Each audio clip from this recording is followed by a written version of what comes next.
La notion de soins palliatifs est omniprésente du débat de 2025 et de la réforme de la loi sur la fin de vie et son accompagnement. Mais quelle est la place des soins palliatifs et son niveau de développement à l'heure de l'examen de la réforme ? En France, on aime beaucoup les lois, mais on n'aime pas les évaluer. Et depuis 25 ans, la communauté soignante a démontré qu'il fallait développer beaucoup les soins palliatifs.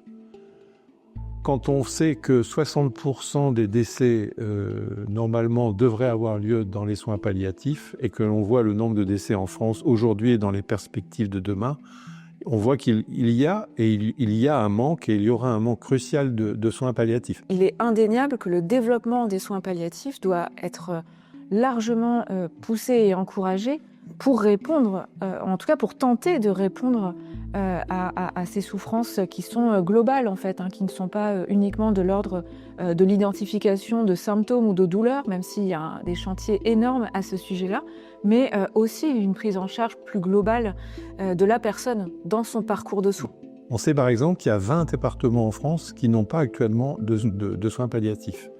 Pour parler de la région des Hauts-de-France, on sait qu'il y a 32 unités de soins palliatifs, 32 équipes mobiles et à peu près 495 lits dédiés aux soins palliatifs. C'est vraiment très peu. En plus, pour les patients, l'approche de la mort, c'est pas forcément mourir à l'hôpital. Et donc, il faut vraiment parler de maisons. Moi, j'appelle ça les maisons de vie. C'est-à-dire l'intermédiaire entre le domicile, pour des maladies graves, le domicile et l'hôpital. Le mot hôpital, dans la conscience collective, c'est « je vais aller mourir dans un ». C'est un mouroir, l'hôpital.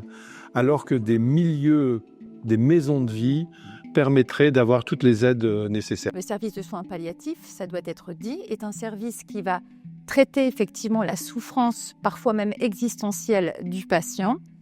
Et c'est tout, si j'ose dire. Ça n'est pas, contrairement à ce qui est compris par la population française, un service qui entraîne nécessairement une sédation profonde du patient. Les soins palliatifs, c'est tous les soins dont les personnes malades ont besoin quand elles ont une maladie qu'on ne pourra plus guérir. Donc on comprend bien que ça peut être différents cancers. Il y a certains cancers qu'on guérit, d'autres pas.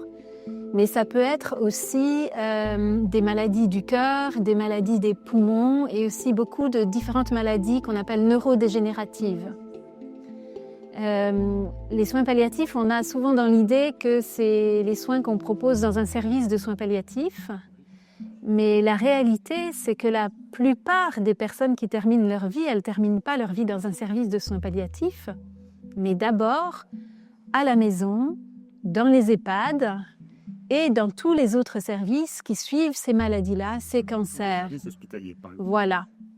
Donc du coup, ça c'est une première fausse idée, c'est que les soins palliatifs, on les fait dans les services de soins palliatifs. Bien sûr, c'est le cas, mais c'est pour une petite minorité des personnes malades.